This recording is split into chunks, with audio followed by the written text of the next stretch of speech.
Last week, we talked about the downright embarrassing interview between Taylor Lorenz and stochastic terrorist Chaya Raichik of Libs of TikTok. And to be clear, when I say it was embarrassing, I mean specifically for Chaya Raichik, because she was totally unprepared to answer basic questions about her own worldview, which made her look deeply unserious. But after that, we got another treat, an interview from different anti-LGBTQ culture warriors, Tina Descovich and Tiffany Justice of Moms for Liberty. And once again, we saw the same exact thing that we saw in the Raichik interview, where they were incapable of answering very simple questions about ideas that they espouse on a regular basis. And as a result, both Raichik and Moms for Liberty are currently licking their wounds, and they've spent the last week in complete damage control mode, trying to clean up the PR mess that they made after these interviews showcased their stupidity. So we're going to start with Chaya Raichik first. So I did a full breakdown of how bad that interview was. And some people responded in the comments saying, well, Mike, did we watch the same interview? Because I felt like Chaya Raichik owned Taylor Lorenz. And to that I say, you are wrong, because even Chaya Raichik admitted that she didn't come across very well in that interview. And she says this, of course, after praising herself for being very brave to even face off against Taylor Lorenz in the first place, because Taylor Lorenz, very, very intimidating, very scary, but nonetheless, here's what Chaya Raichik said about that interview.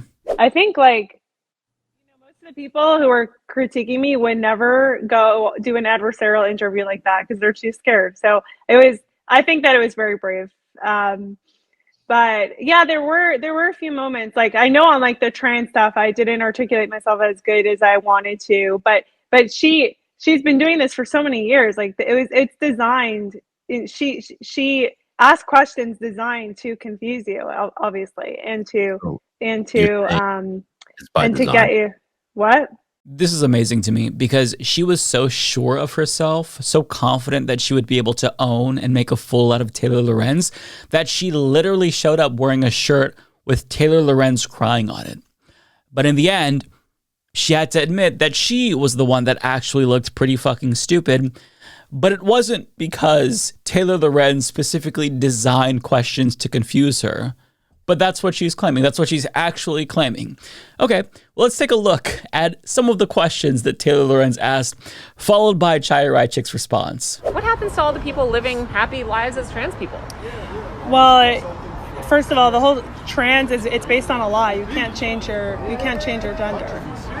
Okay, but so they could go live their life. I mean, I can't tell someone what to do in their house. Sounds like you do want to tell people what to do in their house.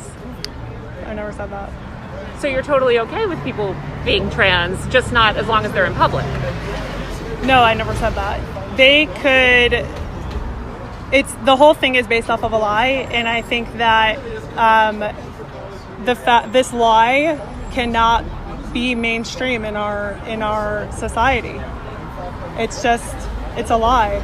And what harm is it causing, do you believe? I like the truth. I like truth. Right, but I'm saying what's the harm of people expressing their gender identity differently than you believe it to be? What harm are they causing? Like I said, we are a nation of truth, and I seek the truth. What harm are trans people causing? Well, we're a nation of the truth, and I seek the truth. What? Damn it, Taylor. Why'd you make me look so stupid? Why'd you design that question to confuse me? Very complicated question. Look, I don't think that she realizes this, but her attempt to do damage control is making her look even worse, because if the question, what harm does a trans person cause, incapacitates your brain, you're just a dumbass. There's no other way to put it, right? But I want to move on to Moms for Liberty, because two of its co-founders sat down for an interview with Scott Pelley of 60 Minutes, and that was a very, very big mistake. Now, I'm limited in how much of the video I can actually play for you, because even though it's fair use, CBS has a history of striking that type of content. So we'll keep it as short as possible. But basically, they claim in this interview that there is a rogue group of teachers who want to indoctrinate children. Scott Pelley then asks them what ideology these children are being indoctrinated into, and this is their response to that question. Let's just say Children in America cannot read. They often dodged questions with talking points. You're being evasive. 21% of Hispanic students are reading on grade level. You're being evasive. What ideology are the children being indoctrinated into? What is your fear? I think parents' fears are realized. So as you saw, their brains glitched, and neither one of them was able to give a coherent answer. And they ended up doing the same thing later on that Chaya Raichik did. They pulled out the big guns, a copy of Genderqueer that they keep on hand all the time. But he went on to explain that the book is meant for older teens, and what they do is they take a kernel of truth and extrapolate from that in an effort to make it seem like one thing is tantamount to an entire conspiracy. So I think that he did a good job at explaining their MO.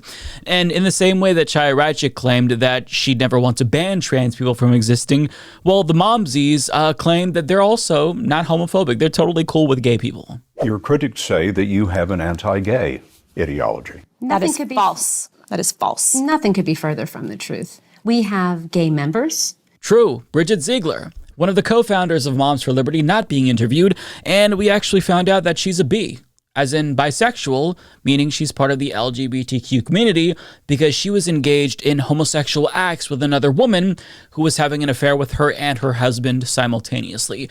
Now, the only reason why we know that she was engaged in homosexual acts despite being publicly against homosexuality is because this woman accused her husband of rape.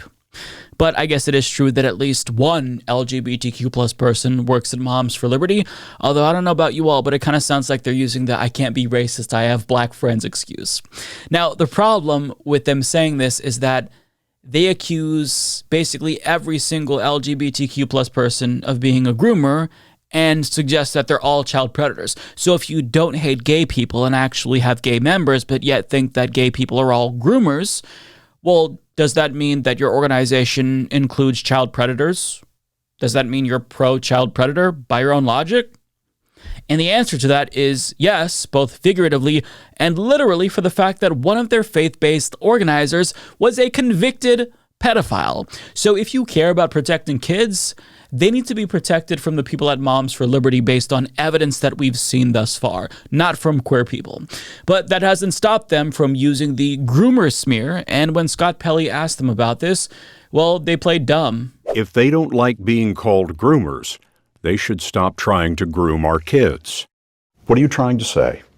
Well, I'm going to say that if we'd have to see the exact tweet. Tiffany manages our Twitter account.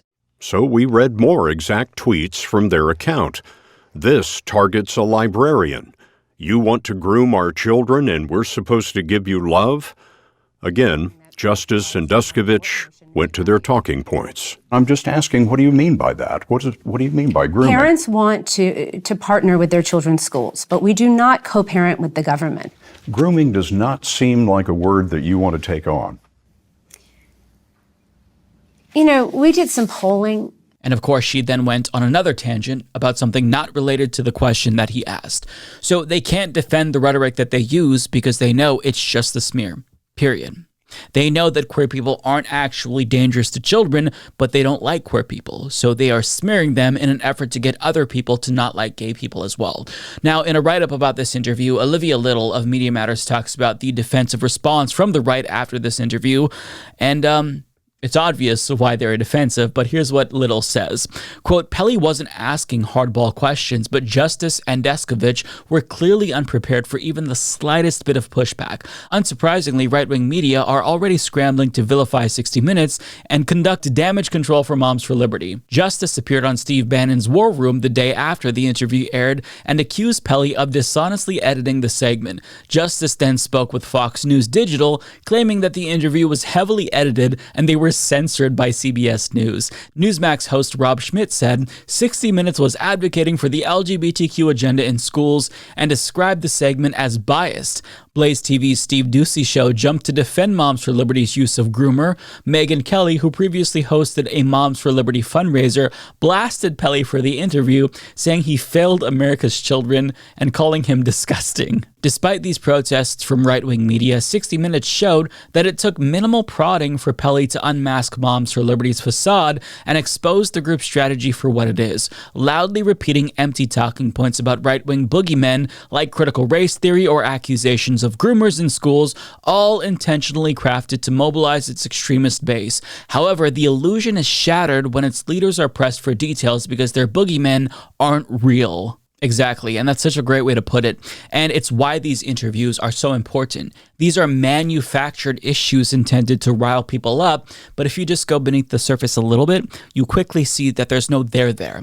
And to give you a sense as to how bad the interview went, let's listen to Megyn Kelly and her guest Cope and Seeth about it, because based on their reaction, they know it didn't go too well. And though I love Tiffany, I don't think it went very well for her. I don't. I love her and I love them and I want them to get better at media before they keep going out there. I'm just going to be honest. Because I watched this with immense frustration. Immense. Not everybody can do media.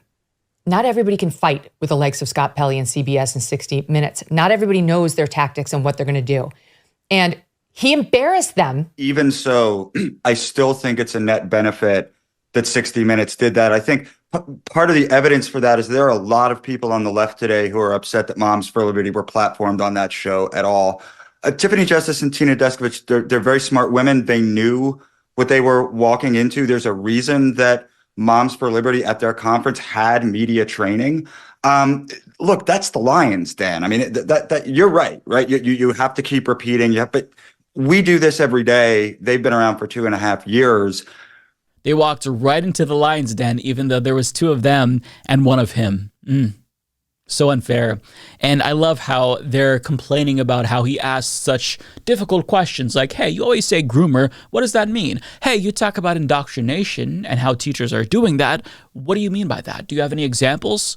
I mean, it's ridiculous. But I think that the conclusion is there's a reason why these bigots hide behind their computers, right? Why they're all keyboard warriors and they kind of insulate themselves within their bubbles and they only talk at length when they're at these types of events hosted by themselves and other Republicans. It's because when you actually shine a light on who they are, you realize pretty quickly that they're unintelligent, reactionary hate mongers who can't even defend their own fucking worldview, which is so embarrassing. And I think that Scott Pelley and Taylor Lorenz have done us all a service by letting these idiots make fools of themselves by giving them a platform to speak at length.